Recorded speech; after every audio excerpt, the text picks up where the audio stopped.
DK express channel में आपका स्वागत है। आप देख रहे हैं डीके एक्सप्रेस चैनल। हम आए हुए हैं विधान परिषद में। यहाँ पर विधान परिषद के वर्क करते हैं, प्रेस में वो काम करते हैं। इनसे मिलते हैं कि देखिए ये क्या कहते हैं। सर ये बताइए, मुझे बहुत बहुत धन्यवाद आपका। सर ये मुझे बताइए कि ये जितना सारा बिहार में भ्रष्टाचार हो रहा है, तो क्या लगता है कि कौन सा सीएम अच्छा है या कौन सा खराब है, कौन सा होना चाहिए? यहाँ पर तो योगी जी की तरह सीएम होना चाहिए, जो सबको सीधा कर दे। यानी कि यहाँ पर जितने सारे नेता हैं सब में बढ़िया योगी जी हैं। योगी जी की जैसा कोई नेता नहीं है। तो योगी जी तो यहाँ तो आ नहीं सकते। नहीं, बिहार के बारे में बोल रहे हैं। वो तो नहीं आ सकते, लेकिन उनकी तरह काम करने वाले लोग हैं। उनकी तरह लोग काम कर सकते हैं।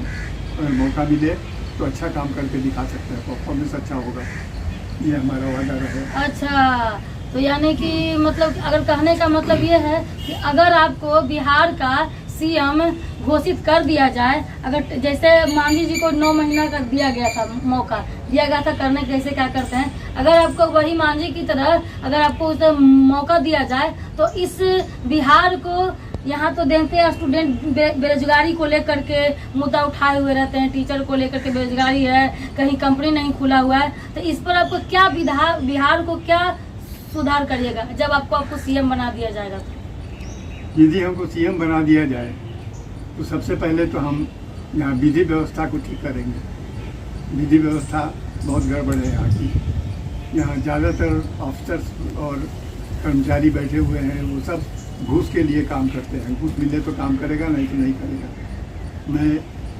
मेरे पिताजी पहला एमएलए थे सोनपुर से, फर्स्ट एमएलए, फ्रीडम फाइटर भी थे।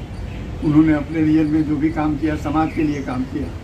और आजकल के जो नेता लोग हैं वो अपने लिए, अपने परिवार के लिए या अपने दोस्त महिम के लिए काम करते हैं। यही सबसे बड़ी गड़बड़ी है। तो आपको अगर आपको चेंजिंग करना रहे बिहार में शेड्यूल को ठीक करने के लिए, तो सबसे पहले क्या आपका बड़ा कदम रहेगा? सबसे पहले तो हम यहाँ का जो अफसर्स हैं उसमें हम अपने हिसाब से अफसर को चुन के लाएंगे। इसमें हमारे कितने आईएएस आईपीएस सीनियर अफसर्स हैं जो रिटायर भी हो चुके हैं, उनको भी हम देखेंगे। और जो अच्छा हमको जमेगा उस समय उनको साथ में लेके चलेंगे, क्योंकि पहले वाले ही बात आज के लोगों में नहीं है। आज के लोग सिर्फ अपने मतलब की बात करते हैं, अपने काम की बात करते हैं, अपने कर्तव्य की बात नहीं करते हैं।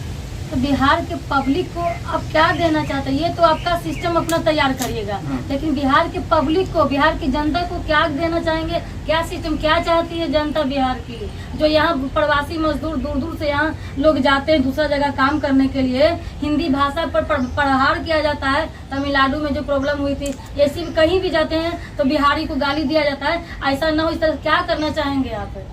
बिहार के लोग जरूरत से ज्यादा अपने को होशियार समझते हैं, इसीलिए मार पड़ती है बाहर में कहीं कहीं। लेकिन अगर ये लोग अपने आप को सुधार लें तो सारा प्रॉब्लम सॉल्व हो जाएगा। यहाँ कोई भी किसी से कम अपने को नहीं समझता है, सब अपने को समझता है कि पीएम से ऊपर है। अपने कायदे दायरे में रख के इंसान को काम करना चाहिए।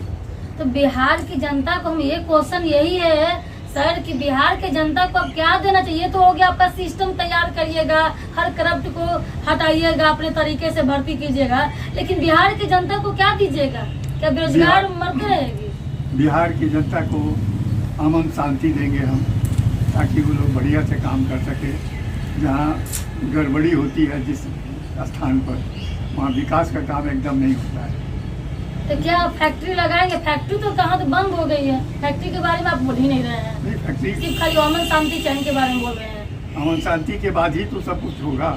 फैक्ट्री लगेगी, लोगों को रोजगार मिलेगा, लेकिन उसके लिए मैप बनाना पड़ेगा, उसके लिए काम करना पड़ेगा।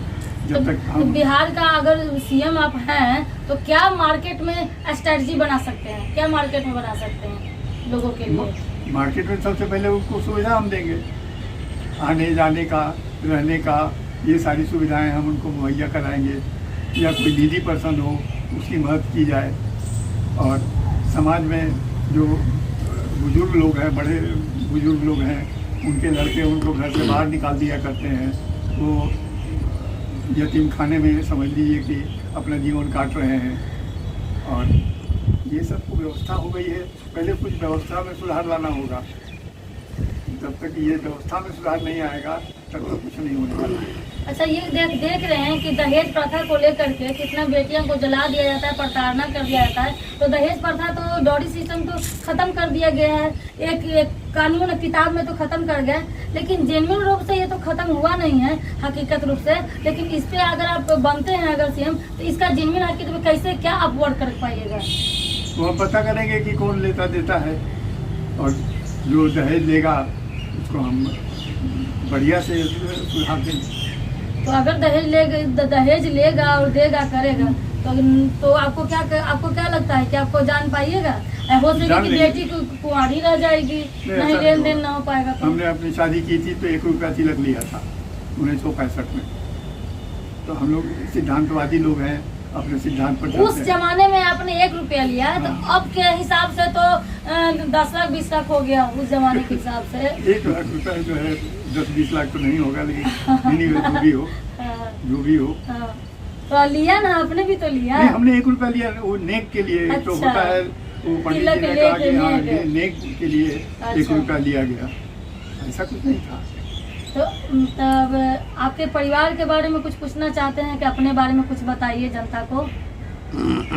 देखो, हम एक MLA के लड़के हैं, और MLA उस समय के थे, पहला MLA जो समाज के लिए काम करते थे, देश के लिए काम करते थे, और हम भी उसी लाइन के हैं, वही काम करना चाहते हैं। आज भी कई लोग कहते हैं कि हम स्वतंत्रता सेनानी के लड़के हैं, हम ये हैं वो हैं, लेकिन प्रैक्टिकली वो कुछ कर नहीं पाते हैं, क्योंकि उनके अंदर संस्कार है नहीं। झूठ मूठ के वो अपने आप को इम्पोज करते हैं कि हम स्वतंत्रता सेनानी के लड़के हैं।